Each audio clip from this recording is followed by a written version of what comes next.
এভাবে আর কতদিন, এভাবে আর কতদিন? অর্থাভাবে পারছি না দিতে বাড়ি ভাড়া, ছেলে মেয়েদের দিতে পারছি না ভরণ পোষণ ও পড়াশোনার খরচ, চালাতে পারছি না মমতাময়ী মা ও বাবার চিকিৎসা, ধুকে ধুকে পার করছি জীবন। শুধু শুনে গেলাম শিক্ষক জাতির বিবেক, শুধু শুনে গেলাম শিক্ষক শিক্ষার মেরুদণ্ড।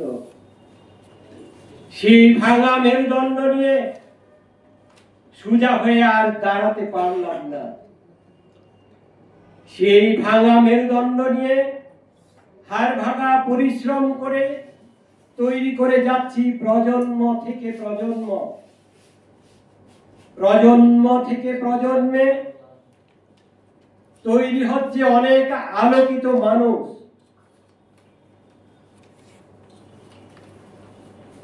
জীবনের শেষ মুহূর্তে এসে দীর্ঘশ্বাস দিয়ে নিজেকে বলতে হচ্ছে, এভাবে আর কতদিন, এভাবে আর কতদিন।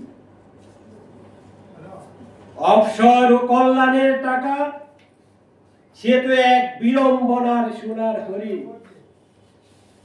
অবসর ও কল্যাণের টাকা না পেয়ে